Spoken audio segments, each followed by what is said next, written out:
Winehouse takes up like 15 of those or so. But it really is tragic when someone's life is ended that soon. Yeah. I didn't listen to her music personally, but I know she was a big influence on a lot of people. So. Whose score pad is that at the top of? It was on Charles at the bottom of it. He had it facing us, and I just saw it right before he took it off. Oh. Indeed. It is sad. Yeah, I first thought it was a joke when I saw it on Twitter. I was like, it can't be real. But it is. No, so who do you think has the edge here? I'm going to give the edge to Greg Peloquin. Or, sorry, to Charles Wong. Wong? I feel like traditionally... So Greg has the combo in it. So Greg's deck does have the combo, which is very good. It's mono red, but he doesn't have as many ways to filter for it as the traditional Splinter Twin deck does. Charles Wong, mono red is traditionally very favored against the rug decks. Yeah. I mean, it smashes the rug deck. So the only thing Greg really has going for him in this instance is the combo. So he has to find the combo, be really aggressive about finding the combo, see if he can assemble it. And any resistance Charles Wong's going to throw at him is not going to help matters. All right, Drake taking him another mulligan. Are you sure this wasn't his first? Because I think this might have been his first. I think before... Yeah, they were rolling dice. They're just shuffling. Yeah, they were just shuffling. Yeah, they just finished the dice roll. So this is his first mulligan. So... I mean, I actually don't know this. Do top 8 competitors get their opponent's deck lists? They do get their opponent's deck lists. So they both know all the tricks in their decks. All right. And we'll have deck lists for you here in just a second. Do you also feel the same, like Greg Peloquin has the advantage in this matchup? That Charles Wong has the advantage in this matchup? I feel that Mono Red's probably got the matchup.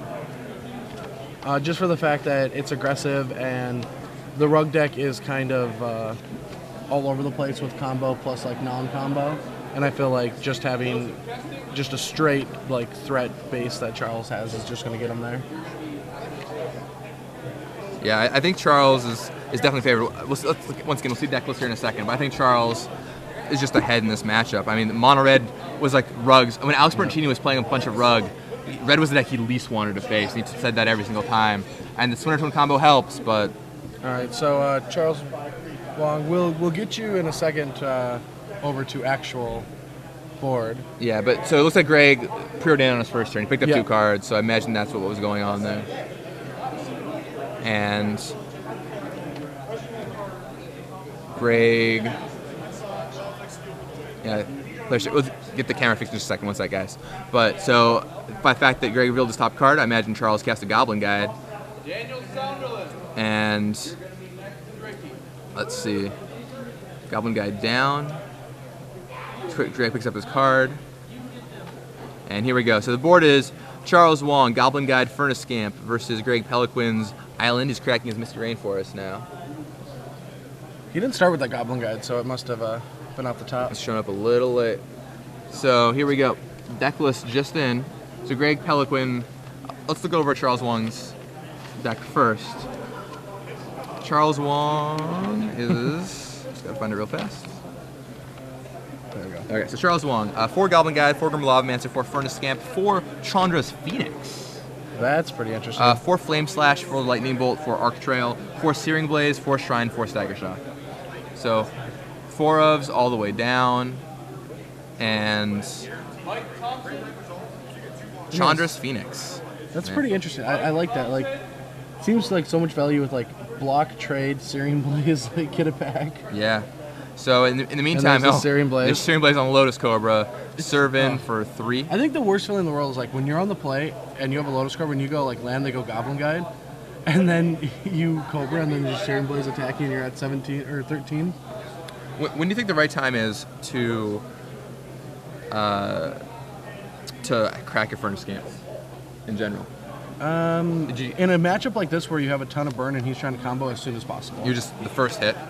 I think so. I mean, you might miss 1 point of damage, but like you're hedging on like not missing, 3. So looking down the list of Greg Peloquin's deck list here, he's got 4 Lotus Cobra, 4 Explore, 4 Preordain, 4 Deceiver Exarch, 3 Splinter Twin, 3 Inferno Titan, 3 Mana Leak, 2 Spellskite, 2 Dismember, a Wormcoil Engine, an Oracle of Moldiah, a bunch of lands. Yeah. I mean, I think that snap off was probably a little early, but he's at 5 life. Like, I bet Charles just untaps and kills him now. Yeah, it seems Charles has a grip. You see Stagger Shock hiding in there, Arc Trail. Yeah, the players just pack it in. This That was blistering fast. So this rug list, we haven't really seen a rug twin list for a while. A lot of them have been using Birthing Pod. I was talking to a player around here, Brandon McDonough, and he built this deck this morning and gave it to, and came into the site, told a bunch of players about it, and 3 people played the deck. They all finished X2 or better, I believe, which is pretty insane. So Rug Twin might be a deck to watch for this coming up. A lot of people have been going for the Birthing Pod route, but maybe you just shoot the pods entirely. Go straight for the old-fashioned way. Yeah. So while they're sideboarding, like today, we just watched 9 rounds of Magic. What's the deck that you like the most today? Deck that I like the most? I liked the Pyromancer, or the Splinter Twin deck with all the Phyrexian mana cards. Yeah, we were watching that earlier. Really cool. I like John Lapp's deck a lot. Sucker for that. How about you? I really like Edgar Forge's take on Cobblade. Oh yeah, I think as far as like good decks go, like that's what I'm talking totally about, streamlined, like powerful decks. Yeah. Yeah. I mean, I like those decks because they're out of the ordinary. If we're going goofy, I'm going with Conley's Conley's Land Deceiver deck. In the meantime, so we're in between games 1 and 2 here. So we're about to give away 3 months of StarCityGames.com Premium. I've never done this before. I know, it's pretty exciting. So the way this works is I'm going to ask you guys a question, and you're going to respond on Twitter using the hashtag SCG Premium. Yep. And so just answer the question. You don't have to direct it at us. Just have the hashtag in there. It's very important. And we'll pick one person who answers it correctly at the end of the match, and that person will win 3 months of StarCityGames.com Premium. You'll get articles by Brad Nelson, Patrick Chapin, Brian Kibler, Mike Flores, Jerry Thompson. There's a big list. Huge list. People who top 8 this tournament might write reports, right? Some of the best stuff in Magic. So, once again, I'm going to ask a question, hashtag SCG Premium on StarCityGames.com. Very important. So, here's the question. Not long ago, right before the top 8 started, we had someone in here for an interview thinking he had just drawn into top 8. He ended up in 9th place. Who was it? Tell us who it was. I think I know who it is. I know who it is too. That helps that I've got the standings in front of me. No, that's the wrong standings. Or I guess these are the round 8 standings. But anyway, so we had an interview in here. They drew, ended up in 9th place, unfortunately. Who was it? Tell us who it was. You could win 3 months of Star City Games Premium. Stay tuned. That's sad that happened. I didn't even know that happened. Yeah, it's how things worked out. It's not the first time matches. Basically, the way matches broke. I think if Mike Thompson had won, Adam Prozac would have. Adam Prozac won. Other players might have edged him out on breakers, but we'll see what happens.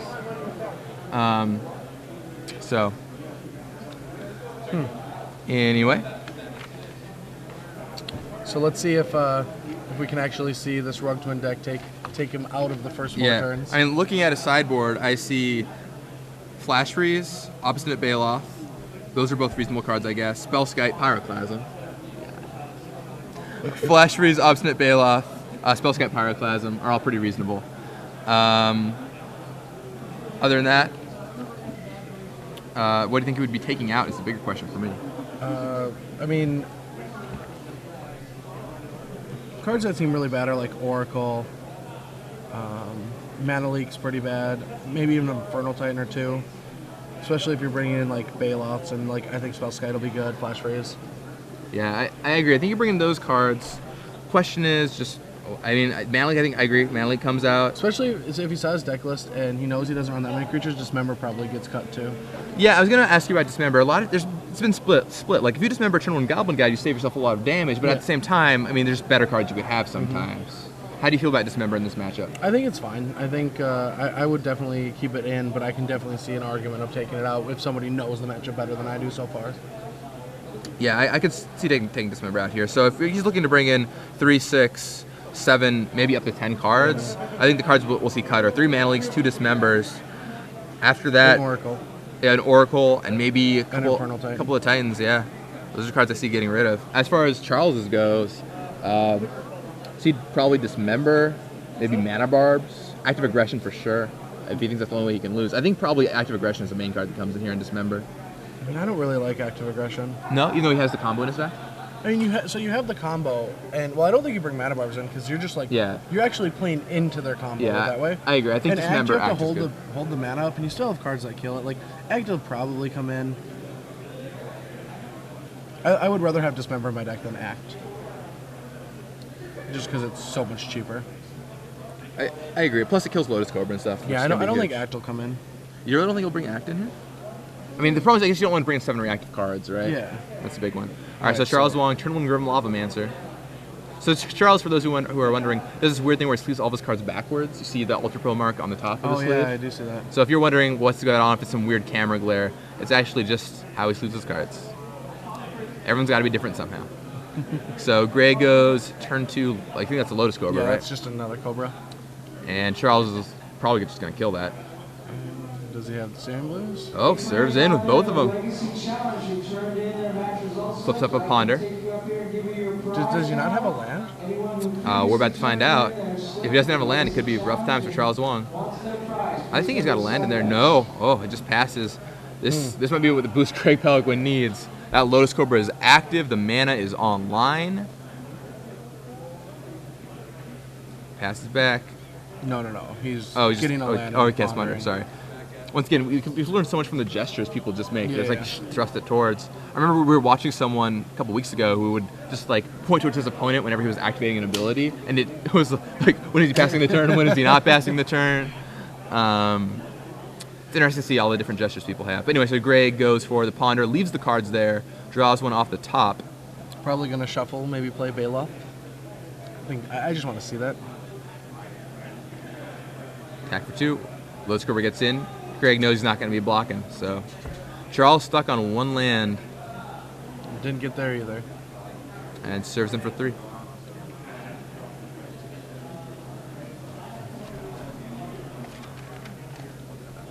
All right, yeah, Charles serves him for 3. Greg cracks a Scalding Tarn. He's just going to Deceiver right now. Yeah, it seems like the right time to do it. Now, it's possible Charles has like a Dismember or something in his hand, but we'll find out. I don't think he does. I think he kept a greedy hand and he's getting caught. Yeah, I mean, keeping a 1-lander is just really dangerous. I'm trying to see what's in his hand that he would have kept. I see another Grim Lavamancer, and that's really the only card I can make out. Just a bunch of cheap, like, red spells trying to be really super aggressive. If you draw 1 more land, he would have just probably been able to curve out. Alright, is this over? Well, maybe he might just have the twin. That could be it. Flips over Splinter Twin off the Goblin Guide. So, as if, all right, well, do you have the land? That's awesome. That's the best way to do it. That's the only way to do it, right? And he actually doesn't have the land yet. And best part is he even pondered. So, well, yeah, but if he finds land here, with the Lotus Cobra, will still let him cast the twin this turn. Assuming that it comes in play untapped. Is he slow? I mean, it'd be a pretty savage slow roll. Tank, just show him the island. I ships them both to the bottom. If he finds an untapped land here, he's got Charles. I didn't. No, gonna have to wait. There's another Lotus Cobra. Now Charles knows that Greg can kill him at any time if he's got Dismember. Mana's being left up.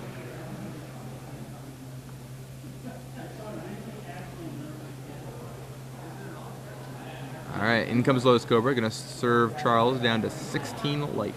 And just play another Cobra. Cobra. Charles fails to draw a land again, so I'm seeing Searing Blaze. Flame slashes down that XR. It's interesting that a Flame Slash killed the Deceiver. Yeah, don't see that one happen too often. Alright, so Charles still in a pretty precarious position though. 1 land, not a lot of action. Flips up a Spell Skite, no less. Things get worse. Now Greg still no land, but I think you probably just trade a Cobra off with the guy here, right? I mean, Spell Skite is going to make sure it doesn't block anymore, and Greg opts to take the damage. I guess you want to be aggressive with your Cobras too and capitalize. Oh, yeah, you want to keep them, and yeah. Spell Skite will blank his Goblin Guide attacks. I mean, if your opponent's down, you can capitalize on it right now, and plus they're Lotus Cobras. They're really valuable if he draws a couple more lands. Now I think he's contemplating either playing Spell Skite or just holding up Mana Leak, and he's just going to end up. Oh, he's just Deceivering. Oh, Deceiver's upkeep? Yeah, that seems fine to me. Oh, yeah. And that way, if he draws a land, he has them again. I think Charles still without a land in his hands. Man. I mean, the odds of him not finding a land by now, pretty low. Even with 20 lands in your deck. Alright, so he just discards, passes back. Does Greg find a land? Alright, there's a land, there's Splinter Twin. Yeah, that's game 2. And that's game 2. So it's 2 lightning fast games. 2 lightning fast games, and now we are off to game 3 between these 2 players. It's kind of a sneak for Greg. Like, I still feel like Charles drew a couple extra lands, it would just wouldn't even been close. Yeah, I agree. I think if Charles just keeps a safe hand this time around, he gets a reasonable draw, he'll beat Greg. As long as I mean, he feels like there I could see him feeling invincible. Like, and he's probably made a couple decisions. Like, if you take mono red to a tournament, like there are times where you keep a one land or draw your second land, or there are times when you just keep kind of a shaky hand because you have to. Like, that's how mono red gets to positions to win. You have to like make your own luck sometimes. I agree entirely. Yeah, I agree with that. Like, you have to. Sometimes you just keep your one lander on the draw. You're like, well, if I draw a land, I win this game, right? And that's or have a really good chance of winning. Right. And that's what scares me about playing mono red. I've learned that when I played mono red earlier this season in a tournament, and I never really understood that until I played it. Like, you have to make your own luck sometimes. Yeah, and sometimes you get there, sometimes you don't. Charles, so Charles gave up that one based on the hand he had. Now, the way Greg can win this matchup is if he deploys, turn 3 twin, turn 4 split, or turn 3 XR, turn 4 twin, and so he gives Charles an opportunity to potentially do that here. Or, sorry, Charles gives Greg an opportunity to potentially do that here. He has to be very careful. Because if that happens, he might just lose. So we'll see what ends up happening. Charles went back to his sideboard. I mean, that's actually getting to turn 4. Like, that doesn't always happen. That's true, especially Charles. I probably brought in Dismember, I would imagine. I think Dismember's a safe call.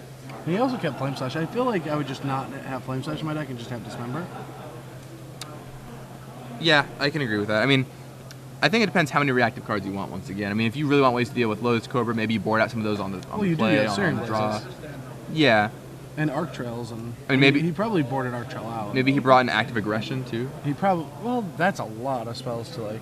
Well, he could swap Axe for some Flame Slashes or something. Also, who knows? Maybe he kept like one Flame Slash in and just had it that game, right? So it could be any number of factors. Charles, looking tired. A little quick cat nap. Yeah, it's been a long day. The first pick to Q he ever won. He didn't sleep the night before, and he just... That was my story, too. I hear a lot of those, like, a lot of people win their tournament where they didn't sleep, and I don't understand how that works. And yet, like, I did it. I don't know how I did it. Yeah. What format was yours? Extended, with Tezzeret. Oh, it was Tezzerator. His was Shards of Alara sealed deck, so we drafted in the top 8 and just, like, made multiple mispicks, and then the mispicks worked out in his favor. It was insane. So, and then he went to the Pro Tour for the first time. Staple Seattle player. Great guy. Look at those eyes. He just like looked at 7 and he was like, I'm ready. I have a Goblin Guide. Yeah, you can just tell. Yeah, you can tell. They have that look of owning a Goblin Guide. He just has that pure dominance. Why would I ever want anything else, Yeah. Turn 1 Guide comes down. Serves for 2. Great Peloquin. Reveals Splinter Twin. So there's a twin on top of Greg's deck. I think that Greg wants right now. Well, Greg was missing the other half of the combo. It could be something. Greg plays a turn with Halmar Depths. Maybe he's got Pyroclasm on turn 2. I do see a Dismember in Charles' hand and a Searing Blaze. Oh my. Yeah, that's if Greg is relying on a Deceiver Exarch, it could be a rough road. John Boyer on Twitter points out that when Charles picked up his deck after game 2, Active Aggression was on the bottom, so he did board in the Axe. I missed that. That's a good card. Greg flips over Explore. Not quite a land. One-sided Telepathy Goblin gets there again. Charles just plays land and passes this time, though. No green? No 2-drop to follow it up. Doesn't look like a green mana for Greg Peloquin. Taps this, though. Think we'll see Spellskite? That's a definitely good possibility. And if we see that, is Charles just going to go for a Dismember? Maybe. I don't know. I mean, Dismembering Spellskite often seems like the correct call, but... I mean, could he actually just attack into it in Searing Blaze, too?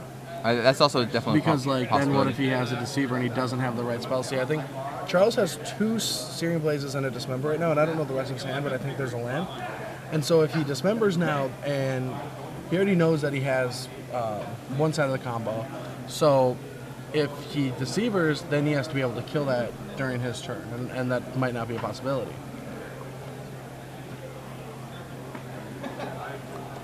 And let's see. So yeah, it seems like that's what Charles is thinking about right now.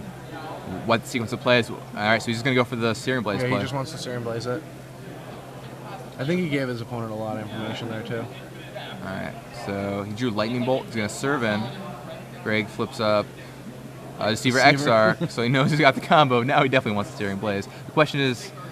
Does Greg actually have all the lands to do all this? Yeah, exactly. We know he doesn't have a green land. And he just takes it. Or at least we don't think he has a green land. Yeah, he just takes it. I think if Greg's going for the combo, that's a good play. All right, Flame Slash. Ooh. He had Flame Slash? Wow, the post-combat Flame Slash. That is some tight play right there. Yeah, that's pretty insane. A lot of players would have just jammed that out there immediately, but... That was very impressive. That was a great play by Charles Wong there. He paused long enough at the end of Greg's turn that I thought for sure he was just thinking between Dismember or Searing Blaze. And then that was very impressive. That was really good. And it's like, I think Charles... What's his even line for doing that, though? Why wouldn't you just Flame Slash, like... So I think he wants to be able to Searing Blaze if possible, but if he didn't block, he would rather just Flame Slash. So Edgar Flores, report from the back table. Edgar Flores beat Alex, continuing to be undefeated in this tournament. His 75 making it to at least the semifinals. All right, so down comes Deceiver Exarch, taps down that mountain. And he's got a response with this. Taps 2 mana. So if he's floating 1, does that mean we're going to see Bolt, Searing Blaze? Plus Searing Blaze. Seems likely. Just getting some more damage. All right, so Searing Blaze, Lightning Bolt on that guy. Oh, yeah, no Dismember. And that'll drop Greg down to 8, followed by 6 from the guide. So Greg is well within burn range. Oh yeah, it's looking really bad for Greg. Down comes some strong play from Charles. Yeah, I do like it because if he gets to block and use a Searing Blaze, then that's an extra damage. So he deals 1 more damage, and he still has removal spells in hand. Right. There's a Forest for Greg Peloquin, G Pelly.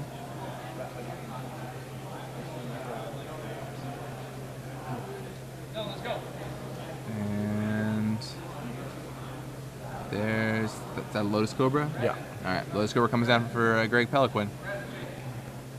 Now let's see what goes on here. If Charles has a land, then he gets a Searing Blaze, but he still can just Searing Blaze. He has another Goblin Guide. All right, so there's the guide. And Searing Blaze for 1. Gonna try and Searing Blaze that. 1 to Cobra, 1 to you. Do you have any responses? All right, so that dies. Now the fetch land can't ever be activated. Greg drops to 5, then down to we'll 1. go to 1 life. Gets a Copperland Gorge off one guide. Sees a Preordain off the other. So Greg's at 1. That Scalding Tarn display. That Scalding Tarn display is of no use. Does Greg have an out here? I think Charles is getting up early tomorrow. It is. Charles had to rearrange his work schedule to be able to play this finals. He almost conceded just because he had work in the morning. Yeah. Oh wow. But he called up his work, explained the situation, and managed to switch it up.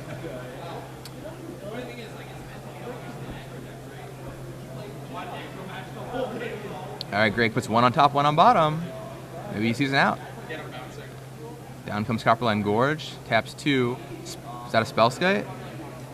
Okay, there's a Spellskite. What's he gonna do? He's at 1 life. I think that should be it. I don't think you can redirect damage, can you? For paying 2 life. Yeah. Involves Charles playing poorly for Greg Peloquin to win this game, I think. I don't think you can play poorly enough. Not attack. I mean, it's just attacking, right? Unless he's gonna he brought in Nature's Claim, which I don't believe is true. Yeah, it seems unlikely. Unless he wants to kill Shrine of Burning Rage, I guess. Reels a land. Well, he has Nature's Claim in his hand. He does, yeah. Wow. Inferno Titan on the top. So he's gonna block there. Nature's Claim's okay, but I think Charles says it might have the burn spell in response. Yeah. I'm pretty sure he does. Nature's Claim, Spellskite. Response. Searing Blaze, Spellskite. 1 to Spellskite, 1 to you. 1. That is exactly lethal. Charles Wong. C. Wong versus G. Pelly. C. Wong advances to the top 4. Congratulations, Charles Wong, and well fought by Greg Peloquin. Still making top 8. A pretty nice accomplishment here at the start of the game's open. Oh yeah, 391. Makes top 8. I believe that qualifies you for the Invitational. Oh, sweet. And Invitational, one of the best tournaments you can play in, really. I can't wait to play in it. And what is it like?